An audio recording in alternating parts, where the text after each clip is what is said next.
DMTV, bilile kamalo bana ebele.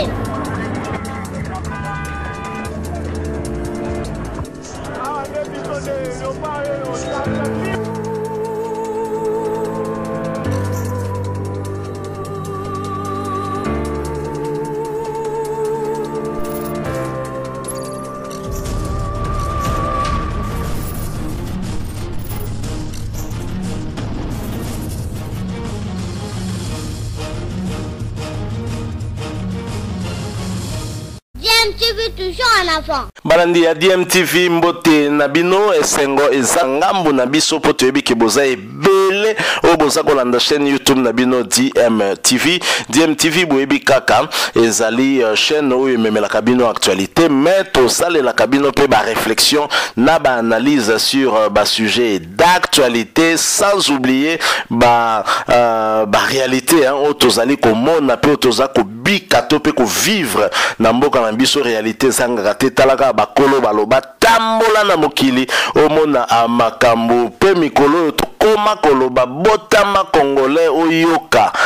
elenge osala congolais ya la sans égal talaka kafo kumi sanzambe soki obima vraiment congolais mokelengi nde tolobaka mais toutefois tobosana pété ke mbwa zali na makolomine malandaka toujours kaka nzela moko DMTV lelo elibino masolo ya actualité boyebi ke na actualité mikolo yo soki na pasteur moko azosala succès na ba média na ba réseaux sociaux kombo na ye Denis Lesi jamais asila aboyi kosila lutte contre kosila azali komi apparaître comme ayebi comment ko attirer attention ya batou il le fait avec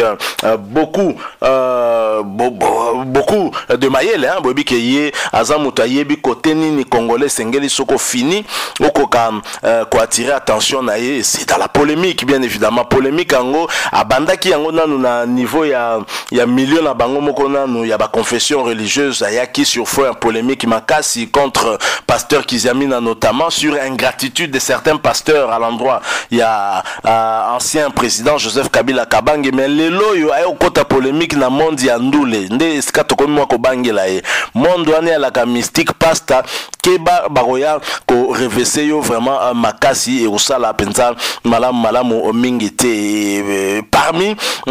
bateau pasteur Denis Lesi azosa polémique na bango makasi on peut citer Batoro la Ferregola puisque pasteur Denis Lesi azali ko komisa fandenge ya ko exagérer au point que tant komisi falito makasi bongo yebaka ki na bagolwa et ko simba te bagolwa ezali bana oyo basutenaka en tout cas Ferregola et donc ba osepela na yo te quoi donc pasteur a komiti na niveau a komi pasteur warrior boyebi ba warrior ezali ba fan ya Fally Ipupa mokora to na mboka oyo di Cap la Merveille Aigle Mobutu azosala makambo en tout cas wala pe tokoyi ko boya ngote mais Fally pasteur Denis Lesi asuki wana te a komi même ko s'attaquer ti na Werason hein, du point de vue en tout cas ya ba manzaka mankoyi ba fan ya Werason ba estimer que Denis Lesi a komi mo ko provoquer bango mingi susciter ba vive réaction hein, na bango en tout cas pe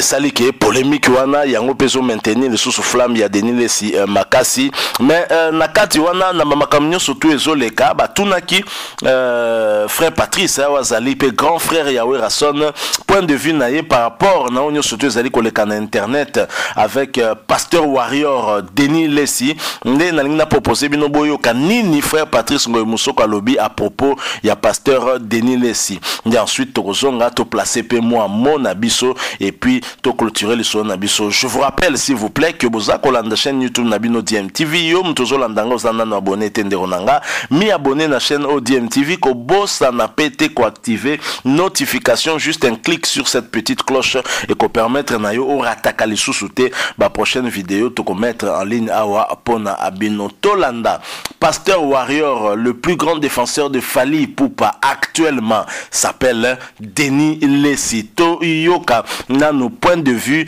il y a frère Patrice Ngoy Musoko sur le pasteur warrior Denis Lesi ensuite au Zongi pour que tu clôturer les sons abisso. À tout de suite.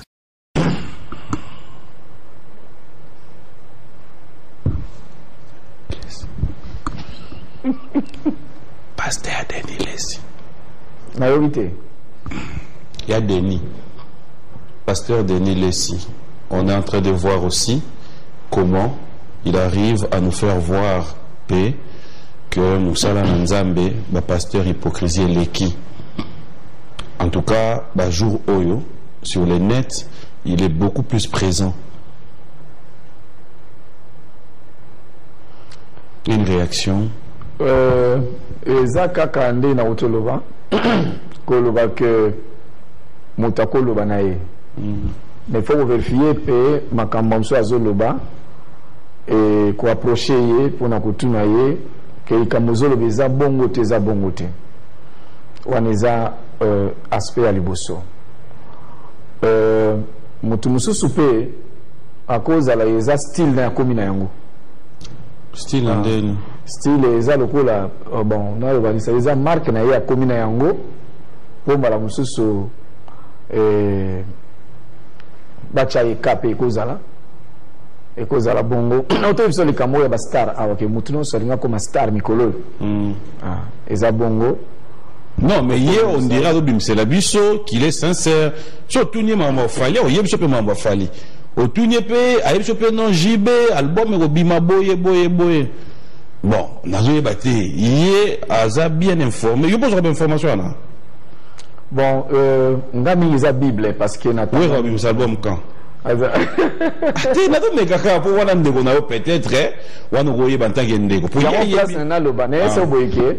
on a une question posée, opposée, on a une polémique. Non. Mais n'a pas de réponse.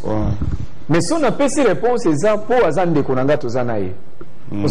Mais par rapport au niveau comparé, la monsieur Sona Denis Lessi, tout ainsi de suite, il y a une façon de répondre parfois à un manager na bango, monsieur Azam Moutou na bango. Ok. Bon, mais moi je peux répondre parfois pour Azande Konanga Tozana Yena comme Azab non Azana studio Azaboy.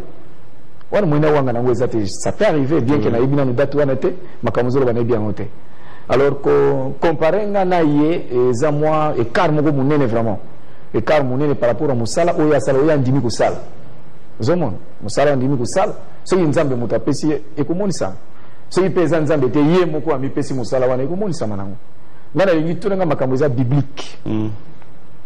Ce que tangi pasteur tunanga makambo Bible o ya salaka. Mais ce qui est un pasteur azana makambo Bible azo salate. Nako kipe likamone parce que yemuta yebi bebi nango na babutisa. C'était juste un éclaircissement. Voilà, nous sommes de retour, hein, Botiko Landawana, frère Patrice Ngoy Moussoko, grand frère Yahweh Rasson, Bokindenga s'exprimer par rapport à Makambo Denis Lessi comme Kosa Mikolo. Donc, pasteur Mingi na ba média ou les à l'occasion pour na côté à Batou, pe comme même Batou vers Yezu, yé azali kokota la kati ya polémique, pas le bela pe musique chrétienne, mais le bela musique ya amokili. Beaucoup point de vue à frère Patrice Ndenga Lobi, Lobi peut-être que Aza manager ya ba musicien wana peut-être qu'en relation moko particulière dans la mission on a yebi bango malamu na ba monde na bango nde yango azali ko sala bongo mais pour la frère Patrice a estimé que normalement en tout cas nandenga na compréhension nanga na ebité compréhension na bino ko za nini ezali que pasteur akoki ko se comporter lolenge wana te pasteur yé et sengeli akokaka ko élever Jésus en tout et en toute occasion en tout cas et non kokota na ba makamoko oyo e komatisa lango Jésus likolote to kombo ya Yesu likolote. On sent bien na ba popo na ye parce que ce tolandi par exemple au cours de la même émission tango batuna qui est question sur Marcelo Tonasina église catholique, il n'a pas été bavard comme il vient de l'être hein, na oboti kolanda par rapport na Denis Lessi et surtout que mingi Denis Lessi ngo pe parmi ba musiciens o yazali ko s'attaquer na bango petit frère ya frère Patrice Azali, il s'agit bien de Noël Ngama Yahweh Rasson oyo Denis Lessi en tout cas du point de vue ya ba manzaka manko ba fan ya Yahweh Rasson bazali ko estimer que azali ko diminuer ra ko mona ke Yahweh Rasili pe ko mona ke falinde danger falinde makambo yango même bagolwa ba fan ya Ferregola bazali na esengo na été bazali vraiment ko osepela na été mingi donc voilà moi moke polémique où ezali ko régner actuellement dans monde ya musique en rapport na pasteur Denis Lesi oyo ye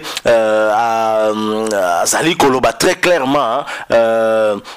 puissance au fali pour pazalango actuellement et que yende azali ko mema flambeau ya mboka oyo et on sent que